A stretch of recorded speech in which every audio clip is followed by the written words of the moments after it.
Hello guys, তো আজকে যাচ্ছি আমরা মেলা। আমাদের পাশেই মেলা হচ্ছে, তো মেলার নাম হচ্ছে বান্নি মেলা। তো এখন যাচ্ছি, তো শেষ মেলা।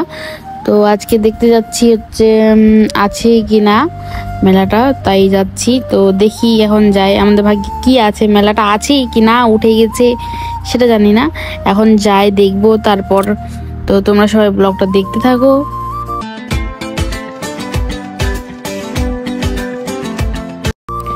তো দেখতে পাচ্ছ, এদিকে আসি আমি অনেকটা খুশি হয়েছি, এত পরিমাণে খুশি হয়েছি যে মানে কি বলার বাড়ি। মানে কি চারদিকে গম আর গম দেখতে পেয়েছি।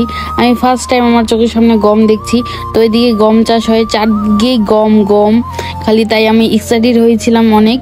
তো চারদিকে গম দেখে, গমের চাষ দেখে তো খুব ভালো লাগছিল, তাই দেখছিলাম।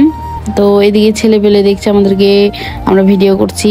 তো এখন অন্য রাস্তাও ছিল, তো আমরা এই দিক দিয়ে যাচ্ছি। এদিক দিয়ে মানে কি গ্রামের ভিতর দিয়ে যাচ্ছি। তো এটা গ্রামের ভিতরের রাস্তা। তো এখন একটু পরে পৌঁছে যাবো মেলাতে। তো এদিকে সূর্যর ইসেটা খুব সুন্দর লাগছে দেখতে, আমাকে খুবই সুন্দর লাগছিল দেখতে। 2-3টা ফটোও নিয়েছি, খুবই সুন্দর আসছে ফটোগুলা।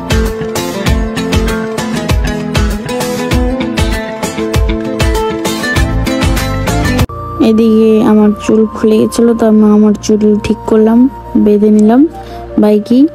তো এখন যাচ্ছি, তোমাদের সাথে কথা বলতে বলতে এখন চলে আসলাম মেলায়। তো এখন মেলা দেখবা, কিছুই নাই মেলাতে, একদম কিছু নাই, মেলা শেষ আজকে। তাই ব্যাড লাক আজকে আমাদের, আজকে মেলা দেখতে পারলাম না। আমি আসিনি, আমার বর আসছিল, আমাকে নিয়ে আসেনি, ওর বন্ধুদের সাথে আসছিল, তাই আমি দেখতে পেলাম না। তো আমার ব্যাড লাক। তো দেখতে পাচ্ছ ভাঙাচোরা মেলা, এখন কিছুই নেই, চারদিকে শুধু ক্যারি ব্যাগ আর ক্যারি ব্যাগ পড়ে আছে, প্লাস্টিক। এখন আমরা যাব বাড়ি। তো এখন বাড়ি যাওয়ার রাস্তাতে আছি। তো এই রাস্তায় অনেক বাম্পার, তো অনেক খাল খোকচা আছে, তো অনেকবার উজট খাচ্ছি। এটা হচ্ছে স্কুল, জানি না স্কুলের নাম কি, তো ছোট স্কুল। তো এদিকে যাচ্ছি আমরা। তো ব্লগটা এখানেই এন্ড করছি, বাই।